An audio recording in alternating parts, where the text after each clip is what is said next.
우리 역사를 사랑하시는 대한민국 국민 여러분들 안녕하십니까? 한국사 전문가 설민석입니다. 자, 이번에 명량이라는 영화를 통해서 여러분들을 찾아뵙게 되는데요. 이 명량해전은 배경이 임진왜란 아닙니까? 일단 임진왜란 보고 영화 이야기를 풀어보도록 하겠습니다. 임진년에 외인들이 난을 벌였다. 그래서 임진왜란인데요. 자, 지도 한번 보실게요. 자, 중국이 있고 우리나라가 있고 이렇게 일본이 펼쳐집니다. 여기는 일본을 주목을 하셔야 되는데요. 100년 동안 자기들끼리 치고받고 있어요. 이걸 전국시대라고 그럽니다. 당시 또요토미 히데요시가 그 조총으로 통일합니다. 통일을 했는데 문제는 너무 불안정한 통일이었어요. 내부적인 결속이 필요했습니다. 자, 또 하나는 뭐냐? 자, 무사들은 어떻게 할 거예요? 무사라는 건 전쟁통의 능력을 발휘하는 사람들인데 이 평화의 시기는 그들한테 뭐 하는 일 없이 백속 죽으라는 얘기 아닙니까?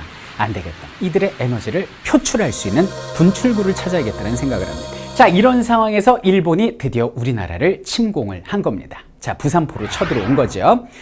그들의 생각은 뭐냐? 조선에서 힘 빼겠다 그런 거 필요 없어요. 속도전으로 재빠르게 서울까지 치고 올라가서 선조임금을 인질로 잡는 겁니다. 그래서 그를 볼모 삼아서 군사들을 모아, 그리고 군량미를 모아, 그래가지고 총알바지로 조선인들을 앞장 세우고 이제 중국으로 쳐들어가려고 했던 거죠. 근데 세상에 우리 선조가 상상도 하지 못한 업적을 남기시죠. 한양을 버리고 위주로 도망을 갑니다. 서울에 딱 와봤더니 임금이 없는 거예요. 일본인들은 여기서 멘탈에 붕괴가 옵니다. 왜 그럴까요? 일본의 무사들은요, 아무리 작은 성의 성주라도 성을 버리고 도망가는 일이 없습니다. 배 가르고 죽거나 아니면은 딱 항복을 해요. 근데 세상에 성주도 아니고 나라의 임금이라는 사람이 수도를 버리고 도망을 가니까 일본인들은 이거 어떡하지? 우리 어떻게 해야 돼? 그러면서 서울에서 주춤주춤, 평양에서 주춤주춤 시간을 보내고 있었던 거죠. 이 시간이 이순신한테는 골든타임이었습니다. 재전열을 하고 일본을 칠 수 있는 시간을 벌어준 겁니다. 그리고 이제 일본의 2차 목표는 뭐였냐면, 자, 육군은 1차로 치고 올라가죠. 그리고 2차 부대는 여기는 남해안을 돌아서 이렇게 서해안으로 상륙을 합니다. 일본의 1차 부대에게 이제 무기와 식량을 공급하겠다. 이것이 그들의 계획이었는데 이걸 우리 이순신 장군께서 족족 끊어버린 거예요. 그냥 해전에서 아예 그냥 씨를 말려버립니다. 그러니까 일본인들은 배고프잖아요. 무기가 없잖아요. 힘이 빠집니다. 그래서 2년 만에 군대를 철수하게 되니 이것이 임진왜란이 됩니다. 자, 그리고 이제 3년 동안 휴전에 들어가죠.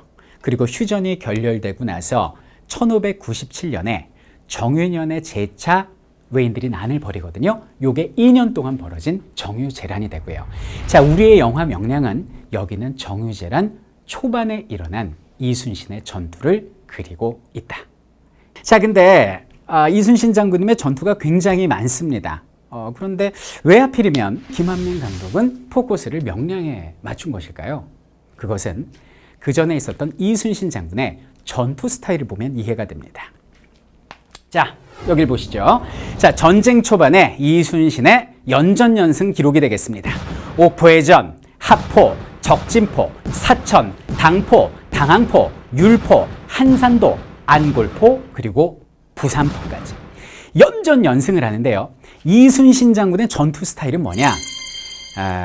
우세한 전력을 가지고 방심하고 있는 소수의 적을 기습하는 형태가 이순신 장군의 전투 스타일이었습니다. 이길 수 있는 전투를 했다는 얘기죠. 손자병법에 보면 이런 말이 나옵니다. 승리하는 병사는 선승 이후 구전이다. 일단 이겨놓고 싸운다는 얘기입니다. 그래서 이순신을 명장이다, 전쟁의 신이다, 이렇게 이야기를 하는 거죠. 자, 그런데 명량은 달랐습니다. 12척밖에 되지 않는 배로 330여 척의 적선을 맞아갖고 싸운 전투였거든요.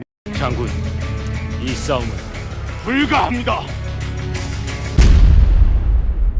이건 불가능한 전투 아닙니까? 근데 실제 이 전투에서 이겼다라는 거 아니에요. 이건 말도 안 되는, 내가 볼 땐 세계 7대 불가사이다, 이렇게 보시면 되겠습니다.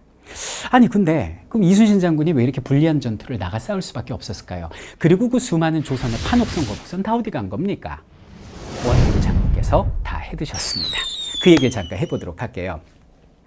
많은 분들이 이제 이순신 장군이 뭐 억울하게 감옥에 갇히고 백의종군 한 얘기는 많이 할 겁니다. 그 왜 그렇게 됐어요?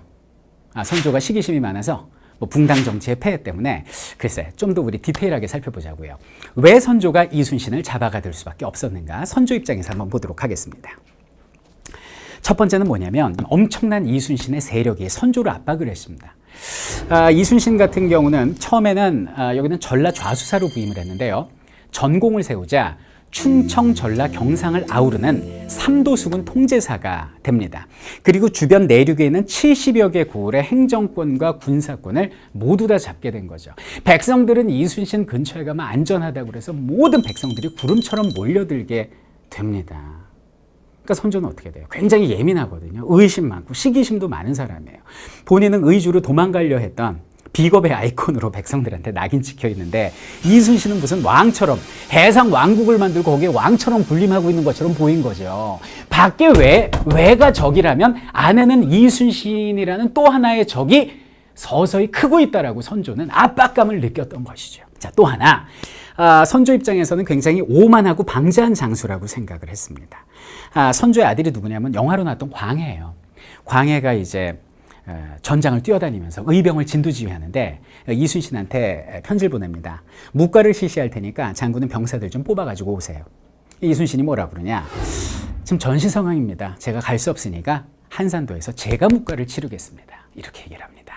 여러분들, 묵과 과거 시험은요, 임금님이 주관하는 시험이에요. 이거를 선조나 광해군 입장에서는 어떻게 받아들일 수 있겠습니까? 위협으로 다가왔던 겁니다. 자, 그래서 선조가 벼르고 있었습니다. 꼬투리 잡으려고 그랬죠. 그때 제대로 사건이 터집니다. 자, 휴전이 결렬되고 이제 정유재란이 시작된 거예요. 첩보가 들어왔습니다. 일본군 갓도기요마사가 이끄는 수군이 여기를 부산으로 밀고 들어온다는 겁니다. 선조는 이순신한테 함선을 이끌고 나가 맞아 싸우라 그랬어요.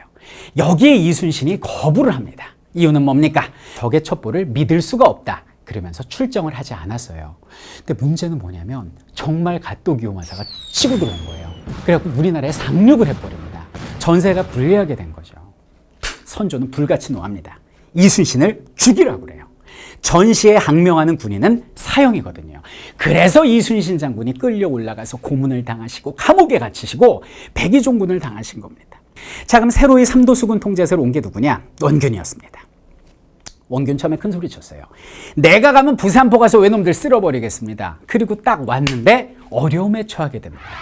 왔더니 막상 와봤더니 이순신 말이 맞는 거예요. 부산포는 너무나 위험한 지역이었어요. 자, 임금은 나가 싸우라고 그러지 나가면 죽을 것 같지. 그러니까 안 나가고 머뭇머뭇한 거예요. 그러니까 임금의 명령을 받은 도원수 권율 장군이 와서 왜 안 나가는 거야? 이거 엎드려 그래가지고 부하 장군들 보는 앞에서 그냥 곤장을 때려버리는 거 아닙니까? 오늘날로 따지면요, 합참의장이 해군 참모총장 엎드려 뻗쳐 시켜놓고 몽둥이 찜질한 거하고 똑같아요. 지금 전시 상황에 뭐예요? 그럼 우리나라 수군의 사기는 뭐가 되겠습니까? 그래서 원균 장군은 어쩔 수 없이 이제 출정했다가 부산 칠전량 바다에서 대패한 거 아닙니까? 선조는 생각했습니다. 원균이 패했어? 우리 조선 수군이 강한 게 아니라 이순신 장군의 지도력이 뛰어났던 것이구나. 안 되겠다. 이순신을 다시 내보내야겠다. 장군, 내 무슨 할 말이 있으리요? 내 무슨 할 말이 있으리요? 나라를 위해 싸워주시오라고 얘기를 합니다. 자, 나라는 이순신을 버렸지만 이순신은 나라를 버리지 않습니다. 알겠습니다, 전하. 그러면서 삼도수군 통제사로 다시 왔어요. 왔더니 세상에 12척 남은 게 답니다. 선조가 조심스럽게 편지를 보내옵니다. 장군, 좀 승산이 없을 것 같으니 육군하고 합쳐서 싸우면 어떻겠어? 권율 장군하고 힘을 합치시오라고 얘기를 합니다. 이때 이순신 장군이 불후에 명언을 남기시죠. 아직 신에게는 12척의 배가 남아있사옵니다. 자, 승산이 없는 전투입니다. 이순신 장군님도 사람이다 얼마나 두려웠겠습니까? 근데 영화에서 그는 이렇게 말씀하십니다. 두려움을 용기로 바꿀 수만 있다면. 그리고 병사들을 모아놓고 이렇게 말씀하시죠. 병법에 이르기를 반드시 죽고자 하면 살고 반드시 살려고 하면 죽는다 하여도 또 한 사람이 길목을 지키면 1000명도 두렵게 할 수 있다 했는데 이는 오늘의 우리를 두고 이른 말이다. 두려움에 맞서는 자 역사를 바꿀 것이다 라고 말이죠. 저는 시나리오를 읽었는데요, 굉장히 감명 깊었습니다. 마치 제가 417년 전으로 돌아가서 그 진도 앞바다 산 위에서 백성들과 함께 실제 전투를 바라보는 듯한 착각을 느꼈습니다.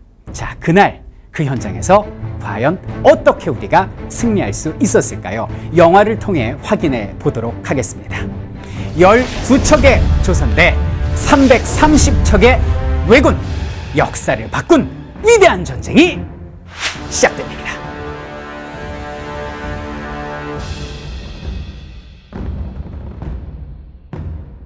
이 전쟁에서 이순신 장군은 이길 수가 없었습니다. 그런데 어떻게 조선 수군이 이길 수 있었겠습니까?